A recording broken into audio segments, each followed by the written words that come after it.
thought you might be home. I wasn't sure.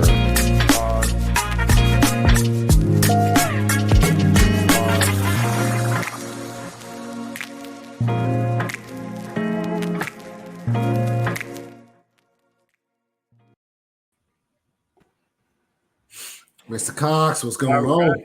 What's going on? What's going on, man? Man, just chilling, man. I apologize to everybody, man. I'm a little under the weather. Did a little bit of vacation out west and came back with something, but we're gonna get through this. Let's go ahead. Let's go ahead and get through with it. Tell them what we're gonna hit them with this week, man. All right, man. So we're gonna talk a little bit about Vice President Harris's running mate, Tim Walz.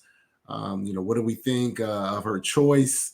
We're going to get into a little bit of the Olympics summary, and then we're going to close and talk about next week's programming. By the way, the WNBA starts back up again tonight. Oh, okay. I didn't know that. Yeah, there's 3 games on. I think there's 1 at 8 and then 2 at 9. So, yeah, they start back up tonight. Okay, I thought it was next week. That's cool, they're back on tonight and tomorrow. That's cool. Okay, so let's get right to it. Since we've been off the air, Vice President Kamala Harris picked a running mate, Governor Tim Walz, and I'm going to give you a little bio on him, and then we'll get into some questions and what we think about the choice. Governor Tim Walz is Minnesota's 41st governor. He was the first elected governor in 2018, and he was first elected governor in 2018 and won re-election in 2022. Some of his accomplishment as a governor is universal free school meals for students, protecting reproduction freedom, strengthening voting rights, laying the groundwork to get Minnesota to 100% clean electricity by 2040. He cut taxes for the middle class and expanded paid leave for Minnesota workers. Throughout his time, he's prioritized Minnesota as the best state in the country and raise families and everything. He's originally from Nebraska, and he enlisted in the Army National Guard soon after he graduated high school. He attended a small college called Chadron State College and graduated with a social science degree in 1989. He taught abroad before returning home to serve full-time in the Army National Guard and eventually accepted a high school teaching and coaching position. Okay, so we know most of that. That tells you a little bit about who he is. I want to bring this part out because we're going to talk about it a little bit more later on into the broadcast. After 24 years in the Army National Guard, Command Sergeant Major Walz retired from the 1st 125th Field Artillery Battle Battalion in 2005. That's the same year I retired from the military. He did that. And soon afterwards, he was elected to the United States House of Representatives in 2006. So let's get right to it. Let's get to the first question of the night. What do you think about her choice of a running mate? Well, we talked about this on a couple of podcasts prior to this, and I was more of a Bashir fan, but Tim Walz was my second choice, and I'm glad she made a choice. He's a solid candidate, from the Midwest, down to earth, earned everything he has. Hardworking guy, man. He's a veteran, so he gets my choice there. And I think that their rollout has been tremendous. I think that them working together, they have the same values, at least they seem to, and the campaign hasn't missed a beat. So, I made my point. I didn't think that Biden should have stepped out of it, but it couldn't have come out better. I think Vice President Kamala Harris, her team, and Tim Walz and his team have really done a good job rolling. I think they're solid. Good. And to put those two teams together, you have a good group of veterans coming from Barack Obama's team. They stepped in to kind of help out Pluff, one of the guys from Barack Obama's team. These guys are veterans. They know how to put together a good team when you got a dynamic candidate like they have. Now, I want to go back to some of the things that Tim Walz accomplished in the state of Minnesota. If you go over those things, it reads like the what they used to call it. I don't even know if they call it anymore. The planks from the Democratic National Convention. They used to call them planks. Those are the things that the Democratic National Conference want to achieve during the 4-year period of the presidency. I don't know too many places that got universal free school meals. Our school is close to that right now. Most 85% of our kids at the school that my daughter go to get free meals and everything. Yeah.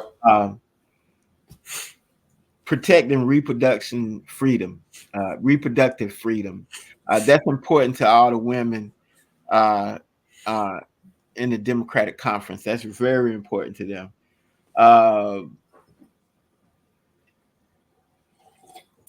Strengthening voting rights. Oh, yeah. That's what we need to do in a federal level also. And laying the groundwork to get Minnesota at 100% clean electricity. And he got to 2040. So that doesn't seem like an unachievable goal. I don't know how much longer big oil companies can fight off this merger to electricity. I don't think we should go to total electricity anytime soon because too many things can happen, I think, so I like the idea of gradually bringing in electrical cars and stuff because it will be better for the environment and everything. So now the big thing that came out of this, all this stuff came on. She got her new running mate, but the big question that came about this past week, and we could talk about this for the next 10 or 20 minutes because we understand it. How do you feel about the questions about Governor Walz's military service? How do you feel about that? Well, I mean, I'm a veteran. I see you smiling. Yeah, no, I'm a veteran. So to me, I mean, anybody that serves, and I always put my finger in the air and say 1%. 1% of Americans served in this in the United States military throughout our history. 1%. Not many people do it. He served in the military. I respect it. And I also know that as a military person that, when you get out of the military, when you're up for retirement, anytime from the time that you're up for retirement at that 20-year rank, you can retire. It could be one day after 20 or it could be 10 years after 20, but you can retire after that date. We all know, because you're a retired military person, but I know from being in the military, it's not like a job where I can walk in tomorrow and say I quit. Exactly. In the military, it is a process. It's usually anywhere between 2 to 6 months of paperwork, documentation that needs to be completed before you can actually get out of the military. And he did that. Now, regardless of when it happened and when they decided it was time for him to go, he leaves. Exactly. You don't get to say, I don't retire now after all the paperwork's done. You leave when the military says it's time for you to leave. You've done all your work. We'll give you a time to leave. You pick the date between A and B, and you leave. And he did that. So for people to be critical of him because his unit deployed when he was retiring, it's stupid. I mean, to me, it's not even something that should be discussed, especially coming from another military person. Although I can't stand J.D. Vance as a politician and what he believes in, he did serve in the military, so he gets my same respect as Tim Walz. But I don't like the fact that one military man is talking about another military man service. I think it's disrespectful. Especially in the public public domain. Now we talk about each other behind those military walls all the time, like dogs, right? Yeah, because somebody like Vance, we would call him one and done. You gone, one and done. You gone. This man stayed 4 years over the time period. He could have got out 20. He could have got out 4 years before he got out. You know, he stayed four terms. He could have got 4 terms. Not only were you a one and done, but you were a journalist. Right. He was in a combat unit. He might not went to war with them, but he had to train those soldiers. Yep. He had to train these soldiers to go to war. Vance, did you train somebody how to use a typewriter? Even though you were in the Marines. I'm sorry. I'm sorry, but that's just it. And that's how we talk behind the walls. Yeah. But when we get in the public sector, we give everybody their credit. We give everybody their credit. And that was the first time I've ever seen a military person go at another military person that served 24 years. And for those of you that don't know or don't understand what the commotion is about his rank, in the National Guard, they feel they're ranked by position sometimes. So what happens is a position came open for a command sergeant major. Now he just can't raise his hand and say, I'm going in that position. He can say, I want to go in that position, but people of authority got to put him in that position. So in order for him to get that position, they thought very highly of his skills. So he got in that position. Okay. So, but once you get in that position, you got to do all the schoolwork. You got to do all the training. You got to meet the time. You got to meet the time requirements. Yep, got to meet the time requirements. You just can't get that position. Go to the school stuff, do all your paperwork, and 8 months later say, "Okay, I'm ready to retire." No, you got to hold at least one. I think it's 2 years in that position. Yeah. So he would have to have stayed in 26 years to retire with that rank.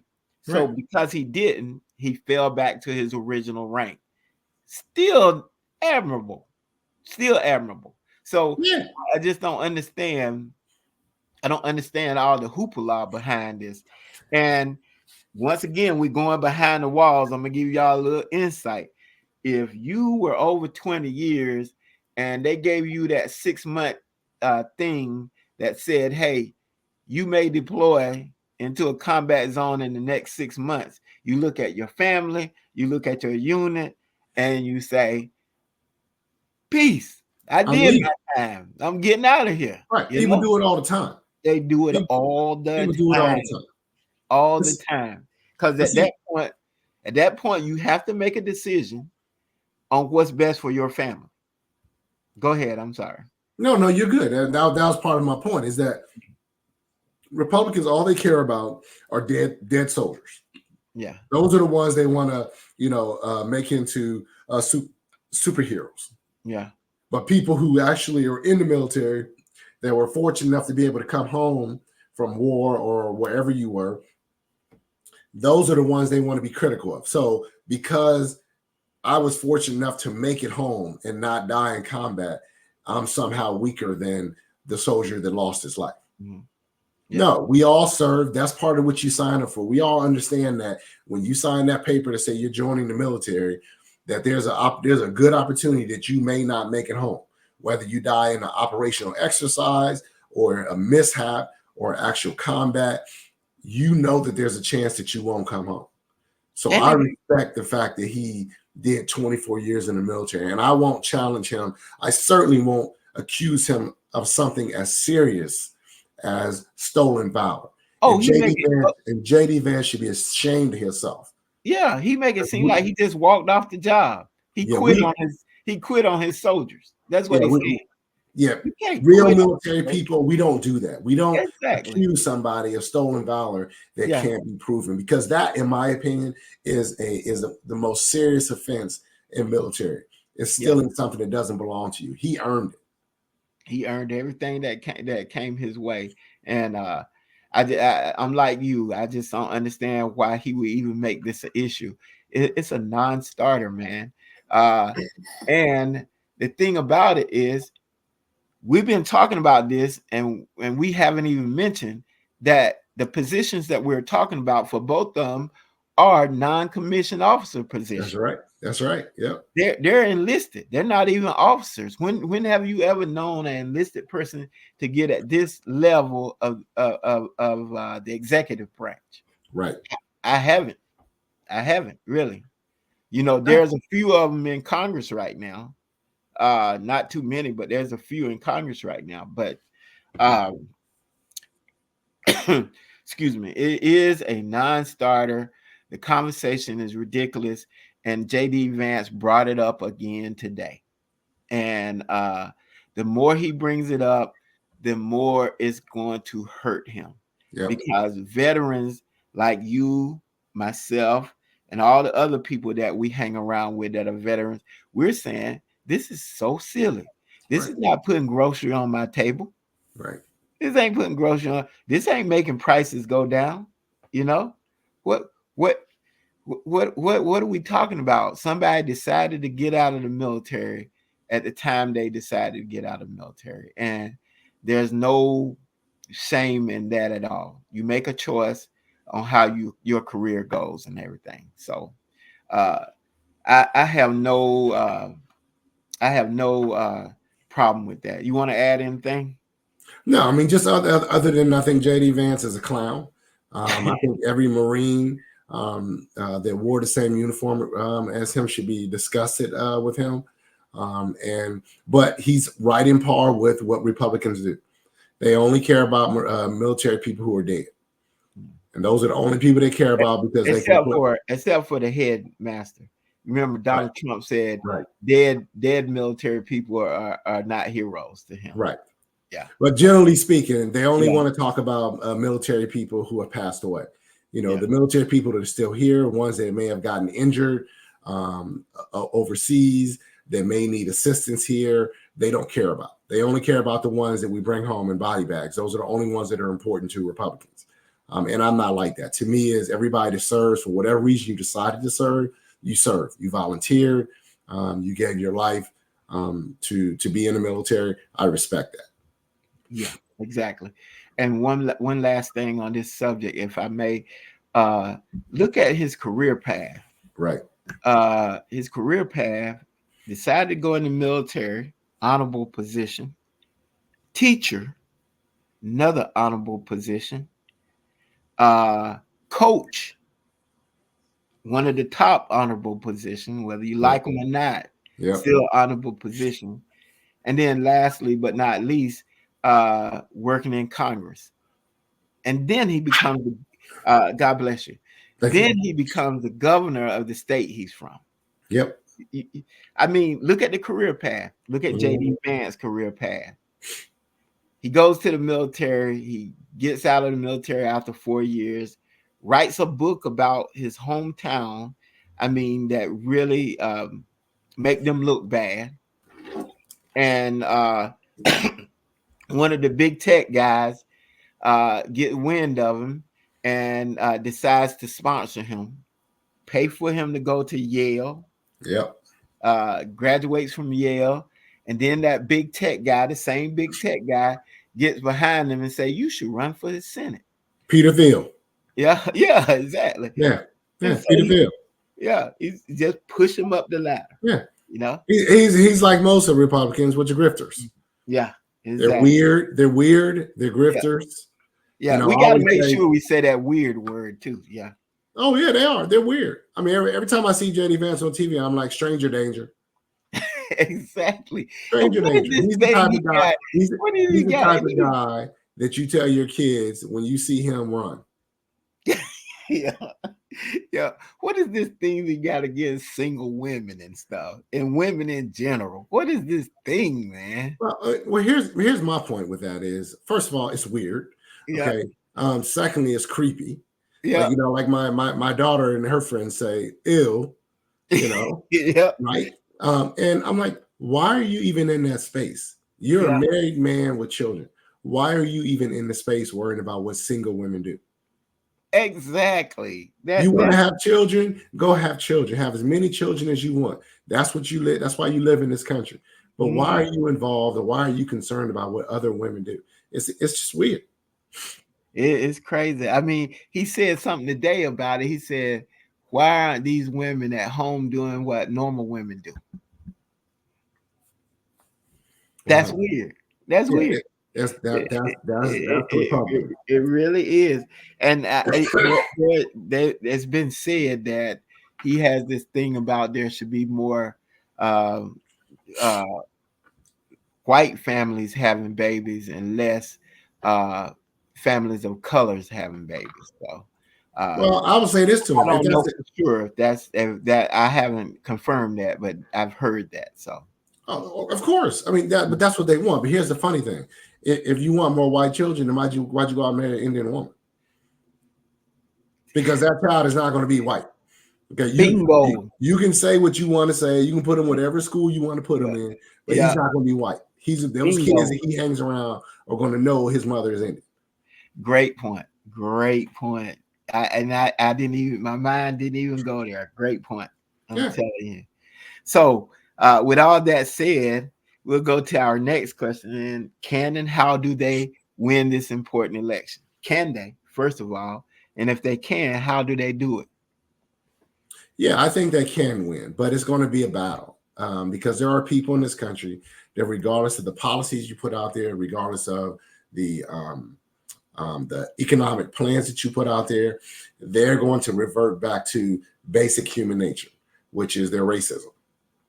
And there are a lot of people in this country, no matter what you do for them, no matter how you do it, that is what they're going to resort back to. So my advice to Kamala Harris and to Tim Walz is to continue to push out your plan, your economic plan, or how you're going to make the country continue its recovery, because we are in a recovery.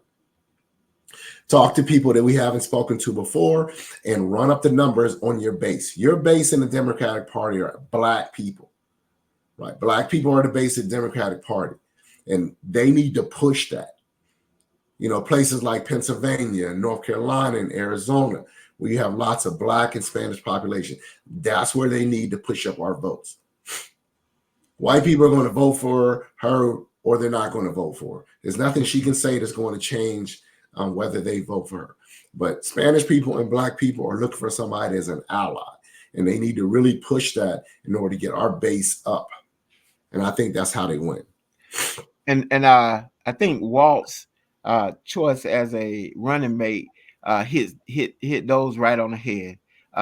The base love what he did and what he's doing, because he's still the governor there in Minnesota. Yep. They like his policies in Minnesota, so that's a plus for him. And he's relatable. He's relatable to, let's just be honest, with those white folks down south. He's relatable to them. Just be honest. If you had took, for example, what is the Pennsylvania governor name? Shapiro.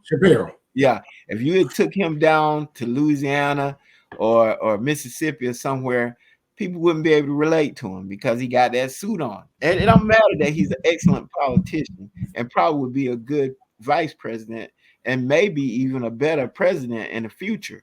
But I think Kamala Harris did what she had to do. Her being the top of the ticket, being of color and a woman, is a shock enough in the people's system.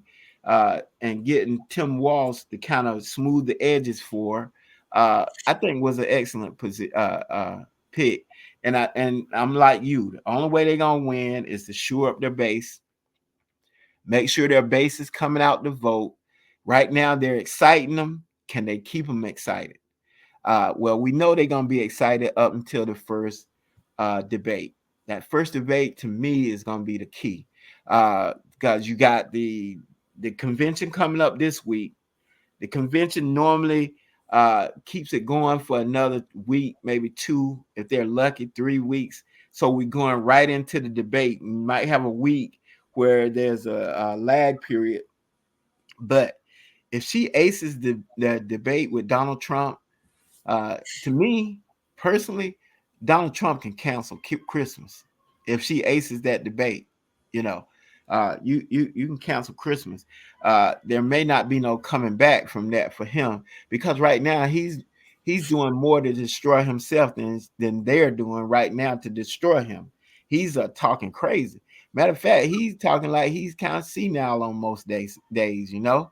He's talking slow, he's slurring his words. And I was listening to his press conference on the radio without looking at him, and I could swear he was drunk. You know? But that's him. I mean, that's always been him. But when you have the media who is, is the wind at your back, where they don't report what's really going on. When they report his conversations as if they're normal, then you can come across to the American public as if you're normal. He's not normal. I mean, you have and this race is literally between a cop, because Kamala Harris is a police officer. She's a court-appointed attorney, district attorney, somebody who's been on the law enforcement side her entire life, and Donald Trump, who's been a crook his entire life. Yeah, exactly. That's essentially what you have. You have a criminal who's been convicted and who has been a criminal his entire life, has never worked for anything, and a lady who was born and raised in one of the poorest cities in the states, in Oakland, and has become the district attorney and senator of the largest state in the union, and is an attorney. Exactly. So, I mean, it's a simple choice if we're looking to have the best and the brightest people as the leaders of our country. Exactly. What Dallas Maverick former owner name? Mark Cuban. Mark Cuban. Thank you. Mark Cuban went on Vivek Ramaswamy, whatever his name is, went on his podcast show a couple of days ago, and he just killed him. He killed him. Both of them are businessmen, Vivek and Cuban. And Cuban just asked him the simple question: would you hire somebody like Donald Trump to run your company? That was a simple question. Right. And he couldn't answer it without trying to tie himself beatboxing. Yeah. Trying to, well, we talking about this. He said, no. You saying, so you trying to tell me that you would hire somebody that lie, cheat, and steal as much as Donald Trump? He said it's not a once or twice thing. It's a lifestyle for him to lie, cheat, and steal. He said, so you telling me that you would hire him with one of your companies? He said, well, we're not talking about country. We talking. Are you telling me you weren't better off when he was president? He said, look, don't go there with me. He said, no. He said, there's a lot of things that go into how a country is feeling and how the country is ran, and it's not always done by the president. And he said, but you do need somebody that have integrity in that position, because when you come upon a problem that we've never had before, like a pandemic, you expect them to have integrity and lead us in the right way. What did he tell us to do? Drink Clorox and crazy stuff. He didn't have integrity. He told us that it's only one person sick, then you have millions of people die. You know, and he was just using these examples and stuff as a lack of integrity. He said that's the only reason. He said, I kind of like Donald Trump before. Then I listened to him and I started seeing the things he was saying and doing. And he said, nah, I couldn't with my right mind vote for somebody with no integrity at all. So you're telling me you would vote for him? And he's saying, yeah, because I think he's good for the country. Somebody with no integrity is good for the country. Come on, man. Because for people like him that are rich, it's not about integrity. It's about how much more money can I make off the backs of the American people. There used to be a time in this country where businesses cared a little bit about the people. There used to be a time in this country where business owners understood that when you make money and you pay the people that are doing the work for you make money, that we all make money. There used to be a time in the country when that was the conveying thought amongst business owners. But now it's not, because unfortunately, a lot of our business owners in the United States aren't Americans. They come to United States to make more money, but they aren't born in this country. Right. So they don't understand, nor have they gone through the process of, of what people come across the border go through to become American citizens. Yeah. So they don't have that same thought process. For them, it's like United States, North America is a gold mine for me to make more money. I'm going to come here and do everything I can to ensure that I get most of the money, and damn the people who are making it for it. Exactly. I'll tell you I'll tell you the headline that got me the last couple of days is the Teamster Union. Right. The Teamster Union has not picked a candidate to support. I wonder what they're waiting for. So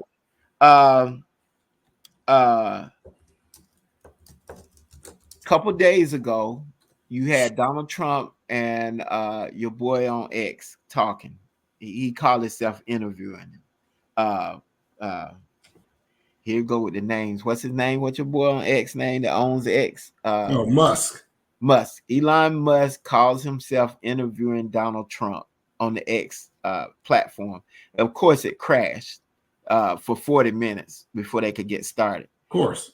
So once they got started, Donald Trump, as usual, start talking, got real cool and got loose. And once he gets like that, he starts saying stuff that he probably shouldn't say. So he said, well, see, I like you because you don't come into work, you want to strike, and you fire. Yep. Yeah, that's what you need to do. You need to fire, And Musk, you could tell he did his uncomfortable laugh, And so what he was telling the workers of America right there, if you don't come to work, you're gonna get fired. Even though you might be fighting for, better working conditions and stuff like that. If you don't do what you're supposed to, we are going to fire you.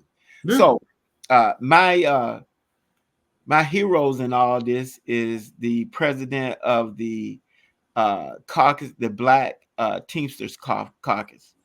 So he got his caucus together, and they already unanimously, that means every member of that caucus have they throw in their support behind Kamala Harris and Waltz. So they didn't wait for the Teamster boss to tell them what they're going to do.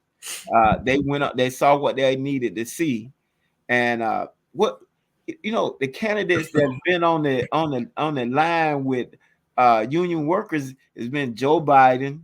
Waltz went on the line. Waltz is a union member. Yep. And Madam Vice President has been on the line also. Right. Donald Trump ain't been on no line of no union workers and stuff. Matter of fact, he told the union workers when he first got in office that he was going to save their jobs. And the job went away. He didn't go back and talk to him again. Of course he did. But Joe Biden brought a electrical battery company at that same spot and brought jobs back. Yep. So my question to the Teamster Union president is, what are you waiting for?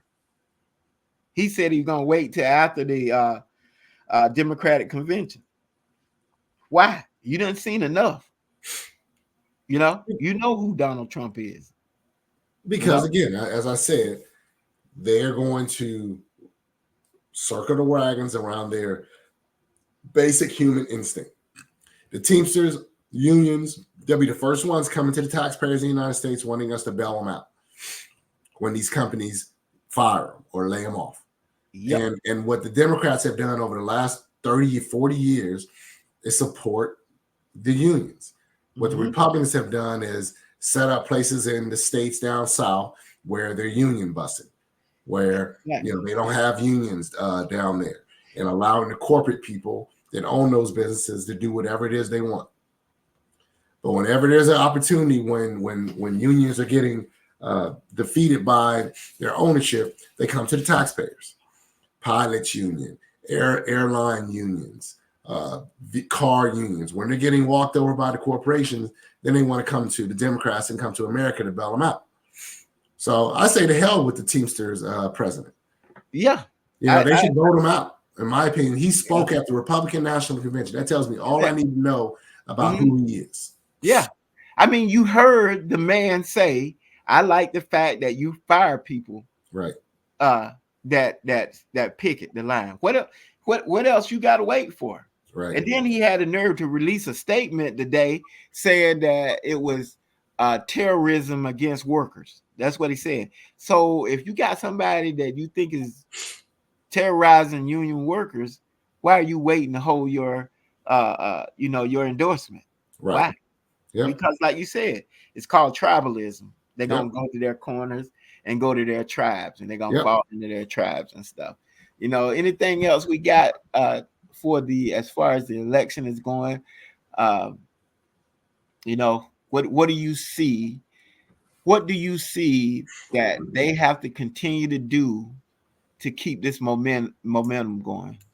I think they need to continue to do what it is that they're doing, which is talking to the people, explaining the policies that she wants to continue and how she wants to further the Biden-Harris agenda. Identify the differences between what they want and what the Republicans want. We see what the Republicans want to do. They want to dumb down America so that they can tell you anything, you'll believe anything. So take all the informative books out of schools, get rid of Department of Education, fire teachers, bring in people to have religious beliefs. They want to dumb down America. We know that's what they want to do. But for those of us that want our children to go to school and educate themselves, become more than just Americans, understand the world as it relates to our country, we are the ones that need to go out and vote and ensure that Trump and all the Republicans do not get back in office. It's up to us, and we just need to step up and go and do it. Yep, that's it. Yeah, we got to fight and we got to vote to win, and that's mainly what we got to do. And we got to just stay out of the mess. Don't get in the mess with them. We do have some single issue voters, especially ones that are worried about Gaza and the Palestinians, mainly in Michigan. They consider themselves, I guess, I would consider them single issue voters if they're not going to vote because they don't like what's going on in Gaza. I can understand that. I sympathize with them, but this election is too important to be a single issue voter. I think you got to look at the big picture as a voter. Look, I've been holding my tongue on that. I don't give a shit what they say. I don't give a shit about the people up in Michigan. Yeah. Look, I get it. I mean, what's going on over there has been going on for thousands of years. Yeah. This here is United States. Yeah. And it's not going to get fixed. It's not going to, whatever they do is not going to get fixed. I mean, I've been living in this world almost 67 years. And the only thing I've been hearing about is Israel. We finally got a fix for it. And then they never do it. Every time they have a deal, somebody gets shot and killed, and the deal don't go through. So look, I'm not going to blame anybody. I mean, I said before, I don't think what Israel is doing over there is right. I think it's wrong. But as I said before, I don't give a shit about what's going on in Palestine. If the people up in Michigan want to vote Republicans in, good luck. Because if you think that anybody that's on that Republican side is going to stop or try to stop Israel from doing what they are currently doing, you are out of your mind. So if you want to vote Republican Palestinians in Michigan, go ahead. I don't give a shit. I'm not giving up black progress for Palestinians. Simple as that. Exactly. There you go. And I think that's well said.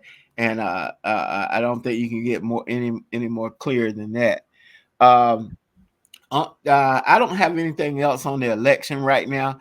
I don't have anything else on the campaign. I think we covered most, if not everything, dealing with the campaign and the election. With the final piece to the puzzle happened today when Joe Biden and Kamala came on stage together today. I think that was great. I think they emphasized and they once again they showed what the Republican Party was about.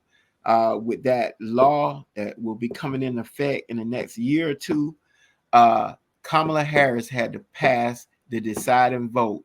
Not one Republican member of the Senate voted to lower the prices of these very important These very important medications dealing with heart, diabetes, and other things like that. Not one Republican could vote for that. Right. I don't understand how you still get elected when you're voting against something that helped the people. Because the people who vote for them don't do their research. I guarantee you that every one of those Republicans that voted against that has taxpayer-funded health insurance. Oh, yeah, right? they do. So taxpayers are paying for them to go out and get their medication. I guarantee you that there are quite a few people on the Republican side of the House, their family members that are either diabetic, have some type of cancer, have some type of disease that requires medication.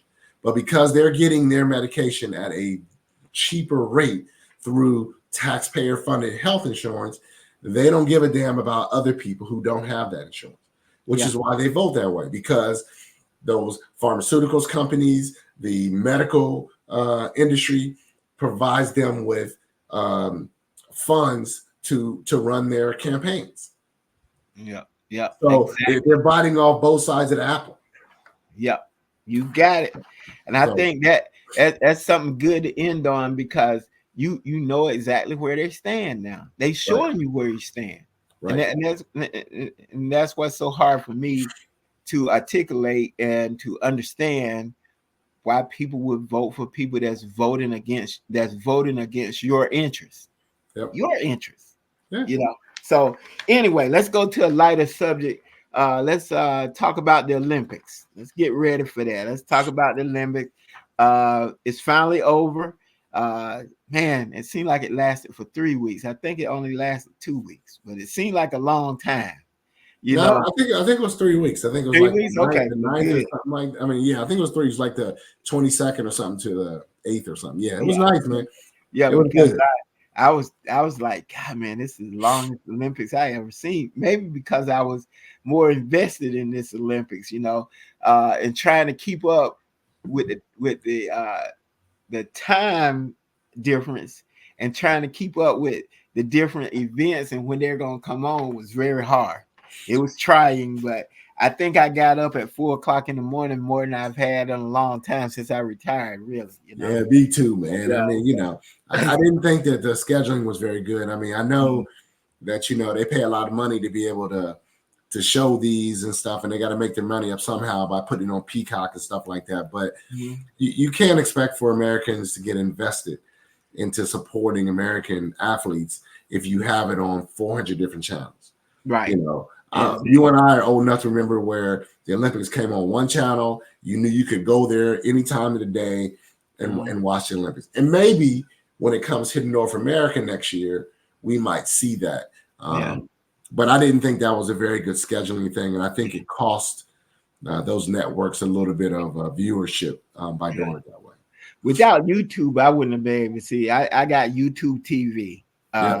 And it gives you the box with all the things that are going on with the Olympics. And that was the easiest way that we could keep up with everything. Okay, so let's talk about it a little bit. I'm going to summarize as far as gold medals go. United States and China tied with 40 each. That was top. The next closest country was Japan with 20. So the total medal goes to the United States, hand down by far amount. We had a total of 126 gold, silver, and bronze medals and everything. 126, and China was the second closest with 91, and Japan was the third closest. Well, no, not Japan. The third closest one was Great Britain with 65. France had 64. So they were close. So that's how it went. Which event was your highlight of the of the Olympics? Which event or events? We can go with event or events. No, to me the highlight was Sydney in the 400 hurdles. I was looking forward to seeing that because I mean I thought she was the best in the world. I didn't think that Dutch girl was going to even be close to her, and that ended up being what happened. I thought that was the highlight of my watching it. I was obviously a little bit disappointed in Sha'Carri Richardson in the 100 meters. Yeah, But I mean, on our talk groups, I've always said that to me, she's a front runner, which means that when she's out and she's in front, she finishes. But when she has to come back or she doesn't get a good start or something happens, yeah, she has a problem yeah. catching up. And I think it caught up to her in, the Olympics. I mean, she got a bronze, so I mean, you can't, there's nothing really to have your head down about. But I wasn't surprised at all that she did not win the 100. I wasn't either. I looked at all the prelims and everything. She didn't look good. No, it didn't. It really didn't. And yeah, I kind of can see that. And I'm with you on this Sydney McLaughlin, the 400-meter hurdle, and then to come back and do the 400-meter relay. 4x4, yeah. I'm sorry, 4x4 relay, 400 relay. They won that race by 4 seconds. Yeah, that's ridiculous. And they broke the record. So so that's ridiculous. Right now, she looks kind of invincible, man. She Because is invincible. She's 25. she breaks a record every time she step foot on the track, man. Right. And And you can people, see it in her face. You can see the concentration on her face when she step out there. she's 25 years old, man. She's gonna be back for 2028 Yeah, and potentially back for 2032. yeah, exactly, man. I mean, Uh, then they don't yeah, have a chance. yeah. And the other person I would put up there too is the a 200-meter champion. Oh no, you talking about Noah Lyles? No. The female 200-meter Oh, champion, Gabby Thomas. Gabby Thomas. Gabby Thomas not only ran the 200-meter and won gold, she ran the 4 by 4 by 100 1 and the 4 by and the 400. 4x4. She got 3 gold medals. Yeah, exactly. So she was a superhero. She was a superhero to be able to run those uh, 3 distance. And I think she started out on the 400, if I'm not mistaken, because if you start out on the 400, the 200 and 100 can come easy to you. Yeah. You know, they can come easy to you, but very few 100 and 200 runners even challenge themselves to run the 400. So that's why I'm thinking she started out on the 400 and everything. Well, So she's the those, person. She's the person that they should have been hyping up.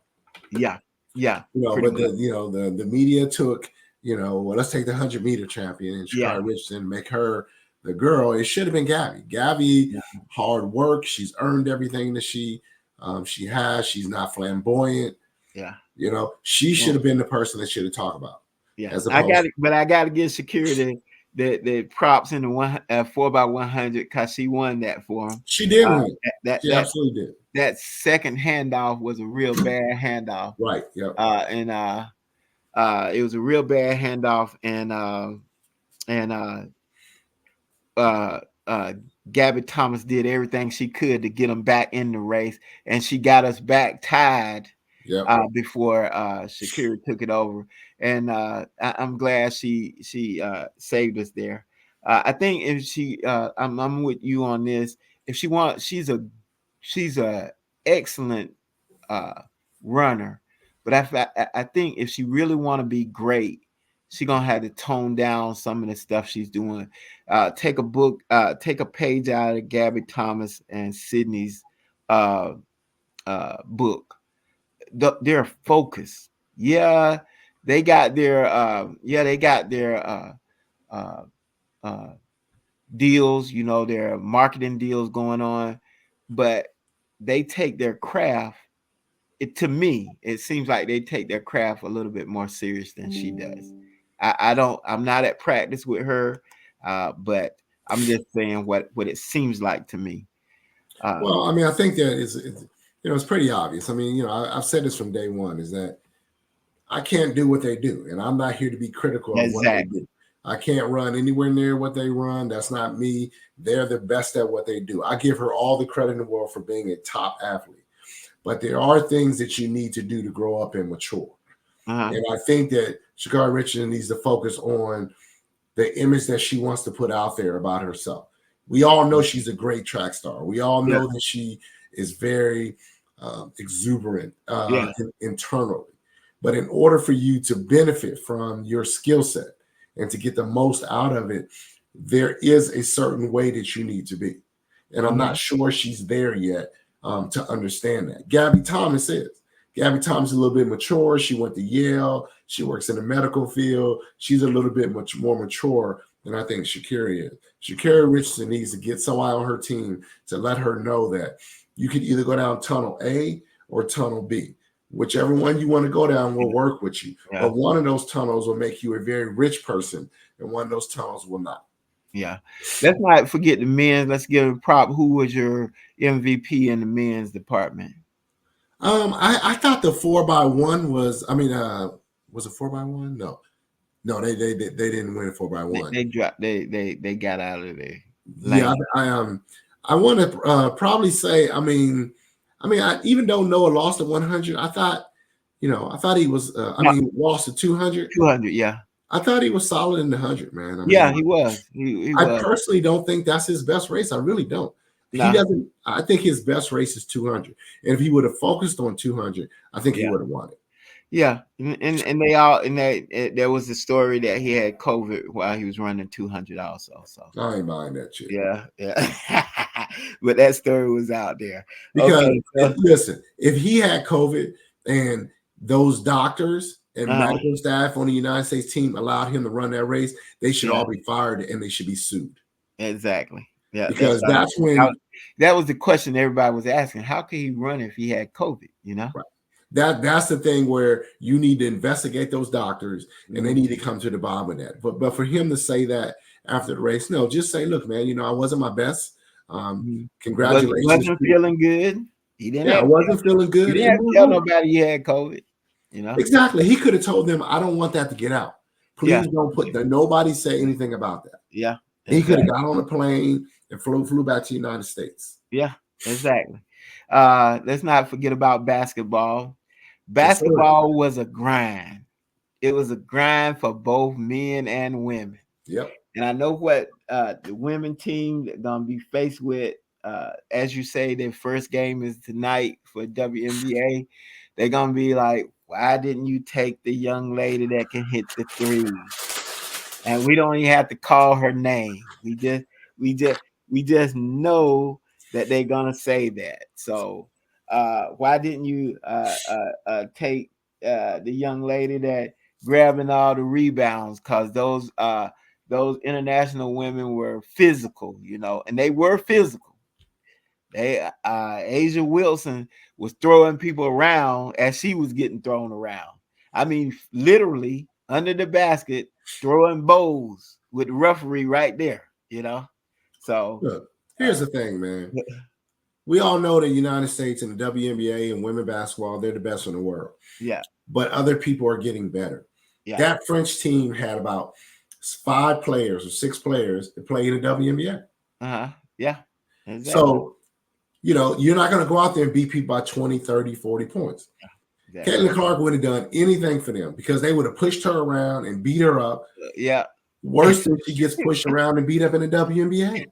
That was her biggest problem. That was her biggest adjustment in the WNBA was the physicality, Yeah, what do you think is going to happen when you have Breanna Stewart, who I think is one of the best players in the WNBA. Mm-hmm. Breanna Stewart was having difficulty getting open and being able to get through there. Yeah. So no, she deserved to be exactly where she was, which is at home watching. Yeah. Yeah. And in 2028, if she's still balling, then she can go. Exactly. The men's bracket wasn't too much better. They struggled too. They struggled through it. But they played better than they played in the prelims. I'll give them credit for that. They really did. They seemed to gel at the right time. And just like I always say, anytime you got Steph on your team, you're never out of the game because he's in range as soon as he step in the gym. Yep. And KD played the first few games. KD played lights out. In the last few games, Jordan B came into his own and showed some life too. So all in all, we had a good Olympics and we came out pretty good. I want you to hear that Nike switch because you got through it, Suleiman. You got through it. We're gonna give Suleiman a hand clap because he worked hard to get through this one. I'm serious. Let me just say one thing about the but the NBA players. Yeah. Look, the NBA players are custom. They don't play hard for 4 quarters. And I was telling the guy at work because he was saying the same thing. Oh man, they look rough. I said, man, look, when the NBA players want to turn it on, they can turn it on. And that's what they did. When they needed to turn it on in the 4th quarter, play defense and hit shots, that's what they did, which is why they won. Now, the competition is getting better. Yeah. And they're going to have to pick it up. Just like the women, there were a whole lot of NBA players on those other teams, especially the French team. The French team was basically a WNBA team. NBA team. Yeah. So I mean, it was close, but hey, they pulled it out. They brought the gold home, was what we expected. Now we can talk shit for the next 4 years. Exactly. There we go. All right, brother. It was a good one, man. Go relax, get you some more tea, feel better. We're going to try to hit it up at the right time on this coming Sunday. We're going to try to hit it up at the right time, okay? All right, brother. It was great, man. Good to see you. Glad you had a safe trip out in San Francisco, my brother.